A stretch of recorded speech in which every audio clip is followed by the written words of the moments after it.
გამარჯობა ბიჭო.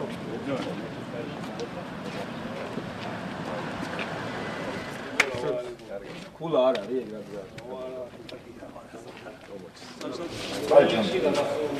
ჩამოდი და ეგრევე შევაკეთეთ. ხო, გვერდილი თონის ამა. რამდენი ბავშვია რა? ო, აქვს კი 150 ბავშვი. ხო, კი. ამ ბავშვი დიდი სკოლა ყავს. დიდი ძალიან კარგი სპეციალისტების კარიერა და ისე ხუჭუა ჩვენ ევროპის ჩემპიონი. ვიცი კაცო. აი ამაში გიზარდა და ახალგაზრდობა. ესე პირობებში იძდებიან ოლიმპიურ ჩემპიონებს და მსოფლიო ჩემპიონებს. კაი პირობებში მე რო ვეღარ იგებდი. იქეთ აბანოც გა მინდა როგორ არა კაი კომპლექსის გაკეთება შეიძლება. ხომ არა პირველი ეტაპი დარბაზი ხო ამ ბიჭებს ახლა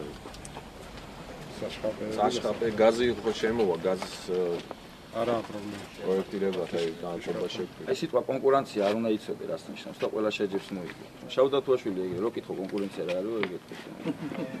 გაიარა სულ ყველა ხო გიგე. დიდი ფიქრის არ დაჭირებია. ვაფშე არ ვფიქრი არაფერზე. თავარი მიზანი ჩვენი აქ ჩამოსვლის არის ის რომ აი ამ ოლიმპიადამ ძალიან კარგად დაგვანახა რომ ჩვენ აი ამ სახეობებში ძიუდოში და ჭიდაობაში სერიოზული პერსპექტივა გვაქვს მომავალში. მით უმეტეს თუ გავითვალისწინებთ იმას, რომ თითქმის 80% სპორტსმენები არიან ახალგაზრდები წარდგენილი ამ ოლიმპიადაზე და ესენი არიან სპორტსმენები, ვინც უკვე ჩამოყალიბებული ასაკში და დაღვინებული უკვე პროფესიონალებად წარდგებიან რიოს ოლიმპიურ პირველობაზე. ჩვენ კბილებით შევინარჩუნეთ ეს დარბაზი. თქვენ ძალიან კარგად იცით ეგი, როგორ ფიქრობდნენ დაშლას იმას და როგორც ბავშვების და მშობლების დახმარებით, კბილებით შევინარჩუნეთ ეს დარბაზი და გვინდა რა მოვიდა ხალხი რა ვიხმარებიან და ალბათ იქნება შედეგი და ჩვენც შედეგით უპასუხებთ.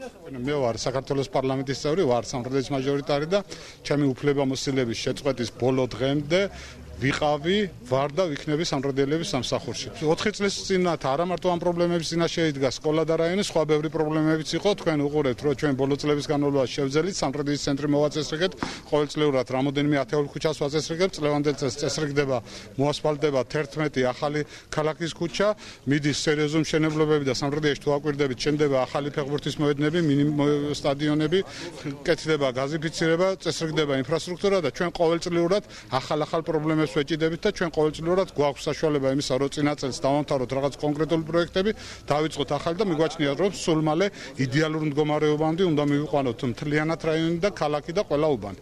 აი ამ დარბაზში ვარჯიშობ, მე ზუსტად 15 წელია, სამჯერ გავხდი საქართველოს ჩემპიონი ამ დარბაზიდან, მაგრამ დღეს ყავდა სტუმრად ვარძელაშვილი, რომელიც პირდება უკვე მესამედ მოდიან და გაგიკეთებთო, თქვენ კარგად ხედავთ, რომ რა არის გაკეთებული ამ დარბაზში არაფერი, თუ რამე გაკეთებული ჩვენი სრულილებითა და ჩვენი მოჭიდავებითაა გაკეთებული და რატომაც ამ მოჭიდავეები ეხა დაჭირდათ გვერდში დგომა და მათ გონიათ, რომ რადგან მოჭიდავეები არიან და რადგან განათლება ნაკლები აქვს და მათ გვერდში დაუდგებიან და მაგათ ცუც აქციელს ვერ ხედავენ, ნამდვილად არ ვფიქრობთ ეგრეთ, ჩვენ ნამდვილად ხედავთ ამ ცუც აქციელს და ნამდვილად არ დაუდგებით ამ პიროვნებებს გვერდით.